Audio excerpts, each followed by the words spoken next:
Hey guys, it's Allie from Alianswers. I hope you're having a great day. So is travel impossible with your loved one? Maybe and maybe not. So if you are looking at airplane travel and your loved one has a little bit of dementia, physical disabilities, and they're not able to walk well, or you're worried about them walking all the way through the airport, there is a way around that. You can schedule handicapped assistance. That means the airport will assign someone to you to push your loved one in a wheelchair and to assist you getting from gate to gate or from one part of the airport to the other. It's a fantastic option, and all you have to do is ask. It's something that can make your life a lot easier. If your loved one is living in a personal care home or assisted living, it's a good idea to talk to the caregivers about the needs that they're seeing before you make your trip. Often they are going to see things that are different than what you're seeing.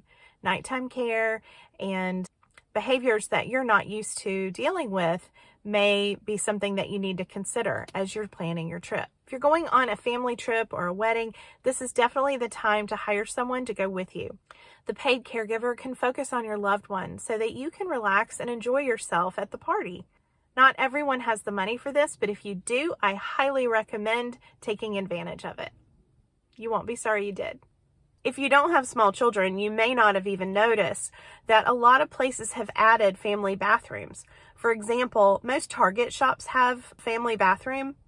I know that Publix grocery stores often have a family bathroom. And so that's going to be something that you're going to want to consider if you're traveling by car. If your loved one sleeps well at night, nighttime may be a great time to travel. You can leave after dinner, and with the distraction of a tablet and some snacks, you'll be surprised how far you can get down the road, especially once they fall asleep in the car. Now, before you travel, you're going to want to make sure that your loved one can navigate getting in and out of the vehicle. Maybe they've been sick for a while and they haven't gone anywhere. Make sure that you practice.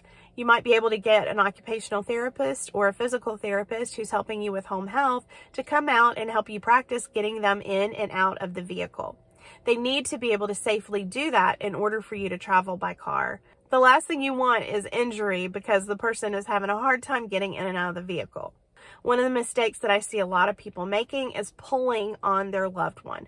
That's only going to injure them and you. So get some help. Most of the rest stops in most states have very long walkways to get to the bathroom. Even in handicap parking, it can take a while to walk that far if they're not in a wheelchair. That's why it's a good idea to consider a transport wheelchair. If you don't have one, often you can borrow from someone or look on Facebook Marketplace to buy an inexpensive one. A transport wheelchair is a lightweight wheelchair made for travel, meaning you can easily pop it out of the trunk and open it, lock the wheels, and help your loved one transfer into the wheelchair. If they're insistent on walking, again, make sure that they can walk the distance they're going to need to on the trip.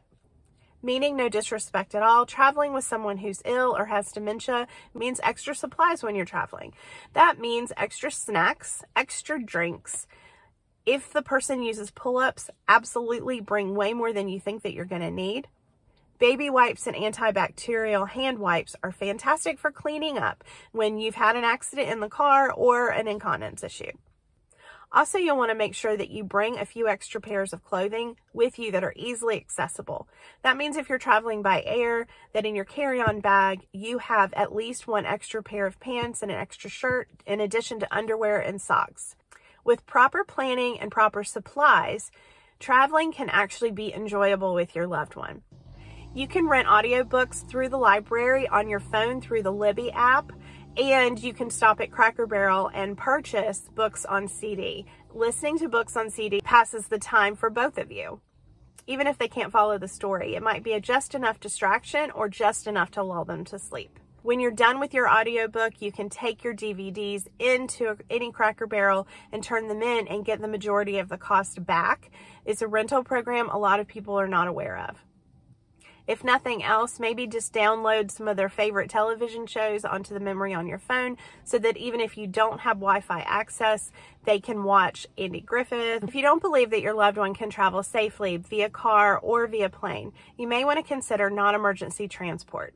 It can be expensive, but also so much easier to travel by non-emergency transport across state lines. If you're going to travel for many, many hours, I have seen it work very well where people go ahead and have dinner and then have non-emergency transport pick them up. They ride with their loved ones in the back. They watch a movie. Their loved one falls asleep, and then they wake up in their destination. So I highly recommend this if you have the funds to pay for it.